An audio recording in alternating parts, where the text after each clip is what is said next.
हमारे धर्म का जो प्रमाण है वो शास्त्र है। किसी भी धर्म का जो प्रमाण होता है उनका मूल ग्रंथ शास्त्र होता है। हमारे यहाँ 4 वेद हैं, 18 पुराण हैं, स्मृतियां हैं।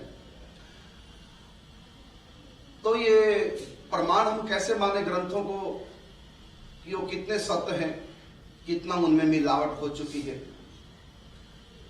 इसका आधार क्या है?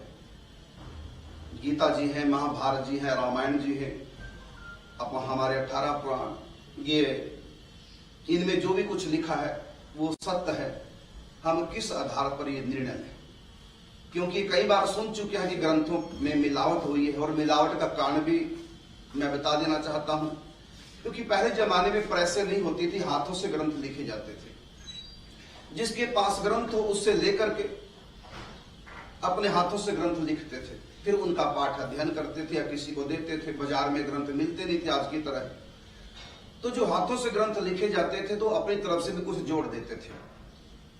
जैसे कि किसी शराबी के हाथ ग्रंथ पड़ा, उसने लिख दिया कि हम यज्ञ करो, उसमें शराब का छींटा दे दो, उसके बाद शराब पी लो, कोई दोष नहीं, क्योंकि अपने अवगुण की पुष्टि शास्त्र से कर ली।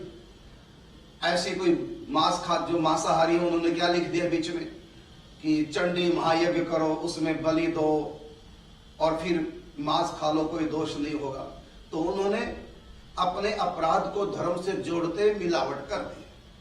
तो इस प्रकार ग्रंथों में कई मिलावटें हुई हैं, और जो भी हमारा धर्म का प्रमाण है वो शास्त्रीय होते हैं, मूल हमारे ग्रंथ। लेकिन वो कितने सत्य हैं, उनमें कुछ बातें सत्य हैं, कुछ असत्य है, तो कैसे पता चले? तो ये बड़ा सुंदर प्रश्न किया था, इसका उत्तर कल दे चुके हैं आखिर सूक्ष्म रूप से।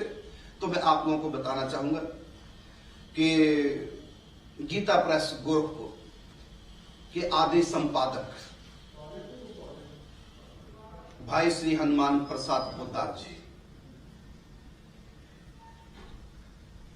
और गीता प्रेस गोरखपुर के जो संस्थापक हैं सेठ श्री जयदयाल गोंदका जी,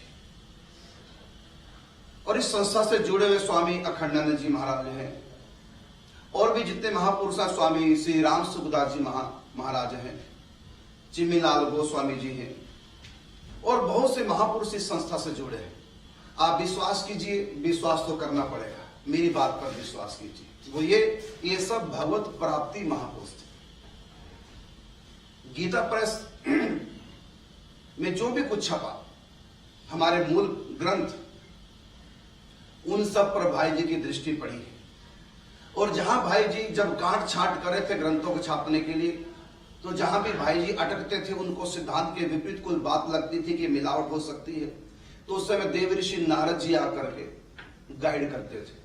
विश्वास करना पड़ेगा आपको इस बात पर। देव ऋषि नारद जी ही नहीं, सनकादिक ऋषि भी आते थे, अंगिरा ऋषि आते थे, दिव्य लोक के दिव्य संत आते थे।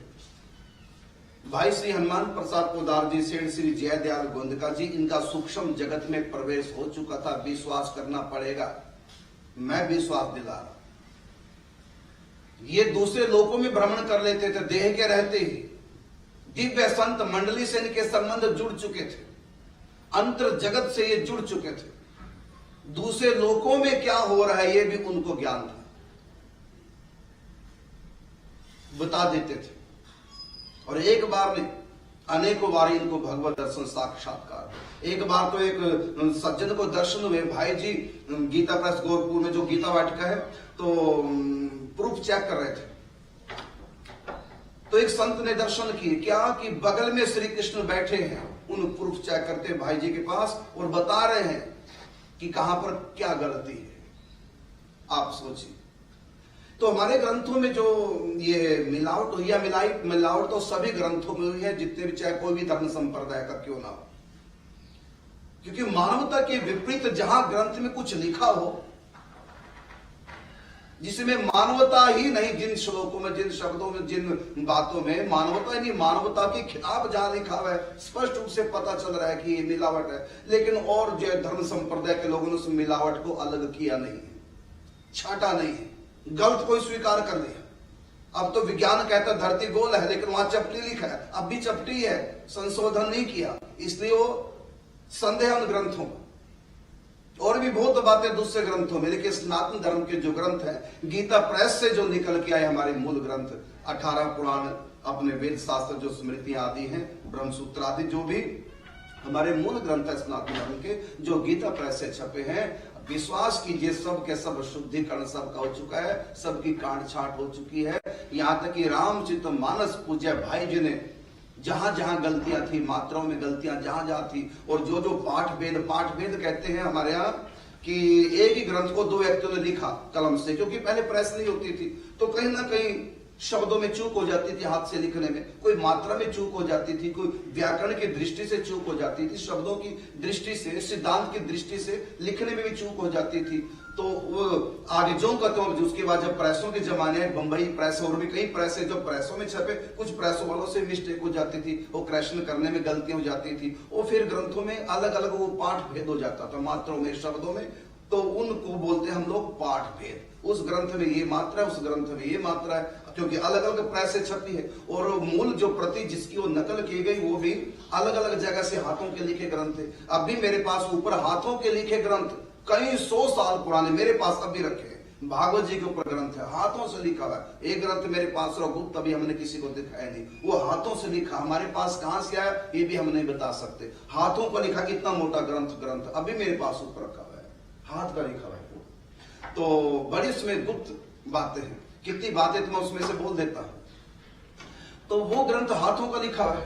अब वही ग्रंथ न जाने कितने लोगों ने हाथों से लिखा था, लेकिन सब में पहले मिस्टेक हो जाती है, शब्दों की भी थोड़ी हेर फेर, आखिर इंसान है, गलती हो जाती है। तो जब प्रेसों में ग्रंथ छपने लगे, जो हस्तलिखित लिखित ग्रंथ थे, तो कहीं ना कहीं गलती हो जाती थी। उन ग्रंथों में जो परस्पर थोड़ा सा भेद आ जाता था, उसको हमारे यहाँ बोलते हैं संतों की भाषा में पाठ भेद। तो भाई श्री हनुमान प्रसाद पोद्दार जी ने पाठ भेद को समाप्त किया रामचरितमानस के ग्रंथों के।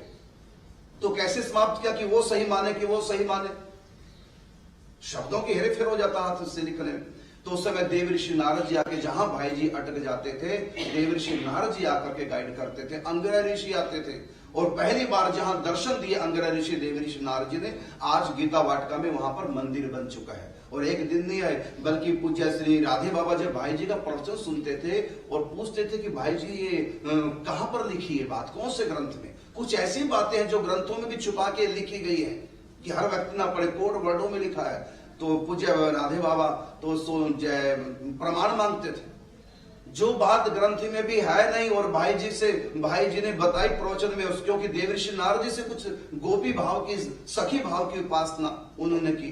तो और ये पूज्य श्री राधे बाबा से भी कराना चाहते थे। पूज्य श्री राधे बाबा कहते इसका प्रमाण क्या है, तो नहीं दे पाते थे, क्योंकि वो तो उन्होंने देव ऋषि नारद जी से, दिव्य संतों से सुना है।